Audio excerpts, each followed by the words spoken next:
അതുപോലെ തന്നെ ഈ ളുഹ സൂറത്താണ് നമ്മൾ ഇവിടെ ഓതി കേൾപ്പിക്കുന്നത്. ളുഹ സൂറത്തിൽ 6 കാര്യങ്ങൾക്കാണ് വ്യത്യാസമുള്ളത്. ബാക്കിയുള്ള 4 കാര്യങ്ങളും സാധാരണ നമ്മൾ പാരായണം ചെയ്യുന്നത് പോലെ തന്നെയാണ് പാരായണം ചെയ്യുക.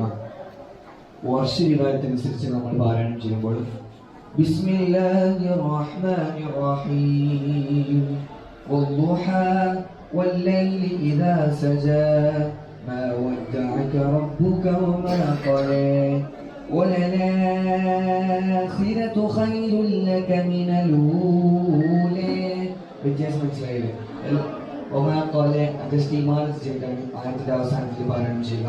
പിന്നെ വലലാഖിറതു ഖൈറുൻ ലക മിനൽ ഊലാ എന്നാണ് പാരായണം ചെയ്യുക. തർക്കീബ് ചെയ്തിട്ടാണ് പാരായണം ചെയ്യുക. നെക്സ്റ്റ് സൂസി റിവായത്തനുസരിച്ചുള്ള ഖിറാഅത്താണ്. എല്ലാ ആയത്തിന്റെ അവസാനത്തിൽ ജസ്റ്റ് ഒന്ന് ഇമാനത്ത് ചെയ്തിട്ടാണ് പാരായണം ചെയ്യേണ്ടത്. ബിസ്മില്ലാഹിർ റഹ്മാനിർ റഹീം വദ്ദുഹാ വല്ലൈലി ഇദാ സജാ മാ വദ്ദഅക റബ്ബുക വമാ ഖലാ വലൽആഖിറതു ഖൈറുൻ ലക മിനൽ ഊലാ. Next same ഖിറാഅത്താണ്. പക്ഷേ വല്ലൈലി ഇദാ സജാ എന്ന ആയത്ത് നമ്മൾ സാധാരണയായിട്ട് പാരായണം ചെയ്യുന്നത് പോലെ തന്നെയാണ് പാരായണം ചെയ്യുക. നെക്സ്റ്റ് ഖലഫ അൻ ഹംസ റഹ്മത്തുള്ളാഹി അലൈഹിയുടെ ഖിറാഅത്താണ്. ബിസ്മില്ലാഹിർ റഹ്മാനിർ റഹീം വദ്ദുഹാ വല്ലൈലി ഇദാ സജാ മാ വദ്ദഅക റബ്ബുക വമാ ഖലാ വലൽ ആഖിറതു ഖൈറുൻ ലക മിനൽ ഊലാ. വ്യത്യാസം മനസ്സിലായില്ല? ഇവിടെ സെക്ത ചെയ്തിട്ടാണ് പാരായണം ചെയ്യേണ്ടത്. സെക്ത എന്ന് വെച്ചാൽ ജസ്റ്റ് നിർത്തണം. പക്ഷെ നമ്മൾ ശ്വാസം പുറത്തോട്ട് വിടാൻ പാടില്ല. വലൽ ആഖിറതു ഖൈറുൻ ലക മിനൽ ഊലാ. പിന്നെ ആയത്തിന്റെ അവസാനത്തിൽ ജസ്റ്റ് ബിസ്മില്ലാഹിർ റഹ്മാനിർ റഹീം വദ്ദുഹാ വല്ലൈലി ഇദാ സജാ മാ വദ്ദഅക റബ്ബുക വമാ ഖലാ വലൽ ആഖിറതു ഖൈറുൻ ലക മിനൽ ഊലാ. നെക്സ്റ്റ് നമ്മൾ സാധാരണയായിട്ട് പാരായണം ചെയ്യുന്നത് പോലെ തന്നെ ഹഫ്സ റഹ്മത്തുള്ളാഹിയുടെ ഖിറാഅത്താണ്. വദ്ദുഹാ വല്ലൈലി ഇദാ സജാ എന്നിവയുടെ ഖിറാഅത്ത്. ഈ ഖിറാഅത്ത് അനുസരിച്ചാണ് ബാക്കിയുള്ള 4 കാര്യങ്ങളും സൂറത്തുൽ ളുഹ പാരായണം ചെയ്യുന്നത്. ബാക്കിയുള്ള സൂറത്തിലൊക്കെ വ്യത്യാസമുണ്ടാകും. ഇനി ഇവിടെ വെച്ചിട്ടുള്ള മുസ്ഹഫൊക്കെ ഞാൻ പറഞ്ഞു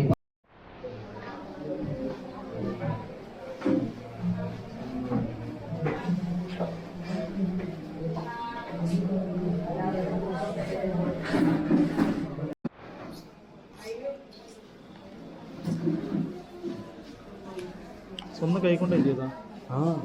സ്വന്തം കയ്യിലൂടെ 6 മാസം കൊണ്ട് ഒരു പെണ്ണ്. 6 മാസം കൊണ്ടാ ഒരു പെണ്ണ് ഇവിടെ വിമൻസ് കോളേജിൽ പഠിച്ചുകൊണ്ടിരിക്കുന്നത്. സ്വന്തം കയ്യിൽ ജോർജിക്ക് നോക്കുകയാണ് ഇഷ്ടപോലെ എഴുതിയത്. പിന്നെ സെക്ഷൻ നിങ്ങൾ കേട്ടിട്ടുണ്ടാവും. ഇന്ത്യ ലോകത്ത് പാരായണം ചെയ്യപ്പെടും ഉപയോഗിക്കുന്ന ഒരു മെലഡിക്കാണ് മക്കാമാത്ത് എന്ന് പറയുന്നത്. ഒരു ചെറിയ ഉദാഹരണം പറയുകയാണെങ്കിൽ നമ്മൾ ഈ അനുസ്മരണ ഗാനമൊക്കെ പാടുന്ന സമയത്ത് കുറച്ച് ഒരു വിഷമൊക്കെ തോന്നിപ്പിക്കുന്ന രീതിയിൽ കേൾക്കുന്ന ആൾക്ക് ഫീൽ ആവാൻ വേണ്ടി നമ്മൾ ആ ഒരു രീതിയിലാണ് പാടാം. നമ്മുടെ ചെറിയ നേരെ സ്വരത്തിൽ വലിയ സ്ട്രെയിനൊന്നും എടുക്കാതെ ജസ്റ്റ് ഇങ്ങനെ പാടിപ്പോവാണ് ചെയ്യുക. നേരെ കുറച്ച് നമ്മൾ ഒരു വിപ്ലവ ഗാനമൊക്കെ പാടുകയാണെങ്കിൽ നമ്മുടെ ശബ്ദത്തിൽ ഒരു ഗാംഭീര്യമൊക്കെ കൊണ്ടുവന്ന് മുഷ്ടിയൊക്കെ ഒന്ന് ചുരുട്ടി മുഖത്ത് ആ ഗൗരവമൊക്കെ കൊണ്ടുവന്ന് പറയുന്ന കാര്യത്തിന് ഗൗരവമൊക്കെ കൊണ്ടുവന്നിട്ടാണ് നമ്മൾ പാടാം. നമ്മൾ നോക്കുകയാണെങ്കിൽ 2 പാടുന്നത് പാട്ട് തന്നെയാണ്. പക്ഷെ അത് നൽകുന്ന ആശയങ്ങൾ വ്യത്യസ്തമായതുകൊണ്ട് അത് കേൾക്കുന്ന ആൾ അതിൻ്റെതായ ഒരു രീതിയിലെടുക്കാൻ വേണ്ടി നമ്മൾ 2 രീതികളാണ് ഉപയോഗിക്കുന്നത്. അതേപോലെയാണ് ഈ മക്കാമാത്ത് എന്നുള്ളത്. ഒരുപാട് കാര്യങ്ങൾ പറയുമ്പോൾ അത് അതിൻ്റെതായ ഫീലിൽ കിട്ടാൻ വേണ്ടി ഉപയോഗിക്കുന്ന ശൈലിക്കാണ് മക്കാമാത്ത് എന്ന് പറയുന്നത്. നമുക്ക് ചെറുതായിട്ടുള്ള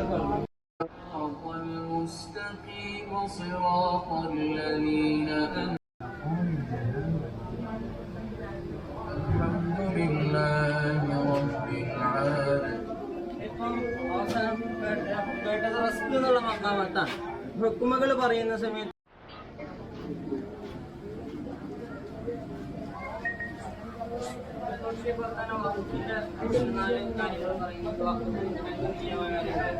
ഒന്നാമത്തെ വകുപ്പ് പിന്നെ ആദ്യത്തെ പൂർത്തിയാക്കിയതിനു ശേഷമുള്ള പദത്തിൽ ബന്ധമുണ്ടാകുന്ന അത്തരത്തിലുള്ള പിന്നെ കാര്യങ്ങളൊക്കെ ശ്രദ്ധിച്ചിട്ടുള്ള വകുപ്പുകൾ പിന്നെ അനുവദനീയമാണ്. പിന്നെ നമുക്ക് ആയത്തിന്റെ എല്ലാ ആയത്തിന്റെ എപ്പോഴും ഓരോ സമയം നമ്മൾ അറിയാതെ അല്ലെങ്കിൽ അശ്രദ്ധമായി വരെ നമുക്ക് ഒരുപാട് തെറ്റുകളുണ്ട്. നമ്മളത് മനസ്സിലാക്കുന്നുണ്ടാവില്ല. അപ്പൊ അത് എന്തെങ്കിലും ചൂണ്ടിക്കാണിക്കാനുള്ള ഉദ്ദേശമാണ്. ഇവിടെ അല്ലെങ്കിൽ വാപ്പാടത്ത് കേട്ടു പഠിക്കുന്നതാണ് അഊദു ബിസ്മി. അത് ഇപ്പോൾ ആൾക്കാരുണ്ട്. അതായത് അഊദു എന്ന ശരിയായ ഈ വാക്കിനെ ഔദു അല്ലെങ്കിൽ ഔസു ഒരുപാട് ആൾക്കാർ ഇപ്പോഴും ഉണ്ട്. ഔദു അല്ലെങ്കിൽ ഔസു അത് തെറ്റാണ്. അഊദു എന്ന് നമ്മൾ ശരിയായ തന്നെ ഓതണം. അഊദു അപ്പൊ ഒന്ന് ശ്രദ്ധിക്കുക. അഊദു ബില്ലാഹ് തന്നെ ഓതി ശ്രമിക്കാം. പിന്നെ അടുത്തത് ബിസ്മില്ലാ. ഇവിടെ ബിസ്മില്ലാഹിർ റഹ്മാനിർ റഹീം ഇത് നമ്മൾ ഇപ്പൊ നമ്മള് ശരിയാക്കും. പക്ഷെ നിസ്കാരത്തിനിടയിൽ നമ്മളിപ്പോ മെല്ലെ വന്ന അവസ്ഥ ഉണ്ടാവല്ലോ. രണ്ടാമത്തെ റക്അത്തിൽ നമ്മൾ റഹ്മാൻ റഹീം അറിയാതെ വന്നുപോയി. നമുക്കത് അറിയില്ല, നമ്മൾ ശ്രദ്ധിക്കുന്നുമില്ല. അപ്പൊ ബിസ്മില്ലാഹിർ റഹ്മാനിർ റഹീം അത് അങ്ങനെ ഓതണം. അൽഹംദുലില്ലാഹി റബ്ബിൽ